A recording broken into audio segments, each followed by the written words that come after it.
Hey up everyone! So I just got back from Thailand, so it's time for me to catch up on some movies that I've missed. The first one I'm going to be discussing on the channel is the new horror film Abigail, which is the latest film from the radio silence duo Matt Bettinelli-Olpin and Tyler Gillett. They're the chaps that gave us VHS, Ready or Not, and the last two of the Scream movies.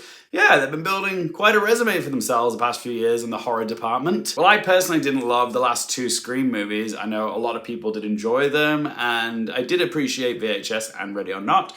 And I will say that Abigail is another hit for them. It is a solid horror film with plenty of gore, memorable characters, and plenty of bite. After a group of criminals kidnap the ballerina daughter of a powerful underworld figure, they retreat to an isolated mansion, unaware that they're locked inside with no normal little girl. As it turns out, Abigail has a secret of her own, and that's all the plot you need to know. There's not too much that I need to say about this film, other than I had a good time with it. The premise was simple, but well executed. Sure, as far as horror films go, having a bunch of people trapped in a house with a monster is nothing all that new. But I was impressed that radio silence managed to pump some new life into a pretty tired premise. The plot certainly was familiar, but it wasn't as predictable as I thought it was going to be. They kept me on my toes, or maybe I should say, on point, you know?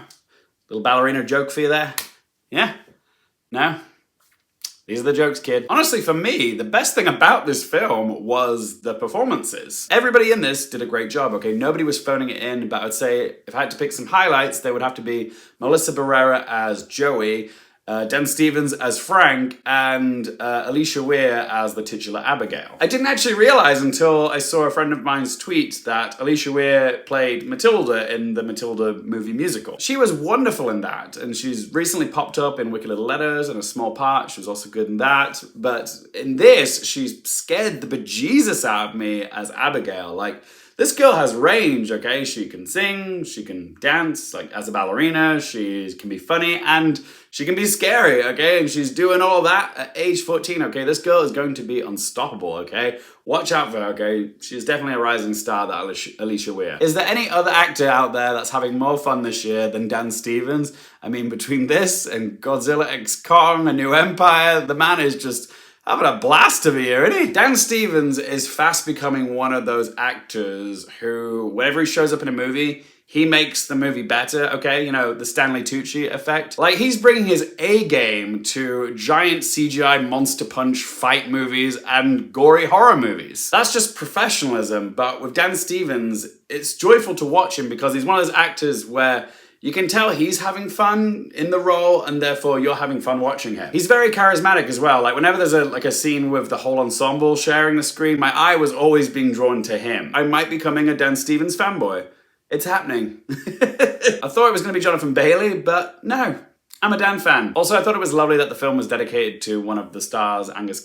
He sadly passed away recently. He was only 25, best known for Euphoria, and I believe his role in Abigail was his final performance, so may he rest in peace. Again, what surprised me about this film is how good of a job the script did in establishing pretty much all the characters, okay? You really do get a sense of their backstories, their troubles, their motivations as to why they've kidnapped Abigail. The script actually does put in the legwork to make these characters memorable, okay? They're not just cannon fodder, okay? The film does take its time for you to get to know them before, you know, deaths start happening. Yes, the kills in this are very gory and splattery, but it doesn't really matter if you don't have characters that you're invested in, and I was invested in them. Where the film loses points for me, though, was in the third act, because that's when some of the character motivations and allegiances start to get a little bit muddy and convenient and, dare I say, contrived. So this character's helping this character now, and this character has turned on this character.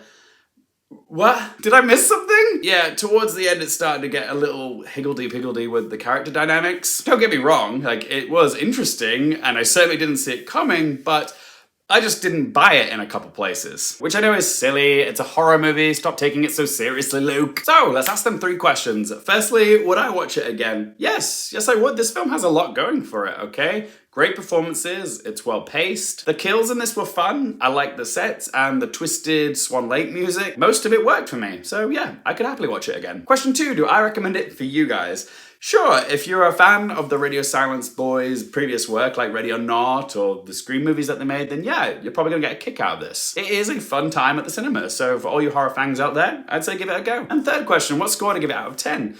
I had a blast watching Abigail.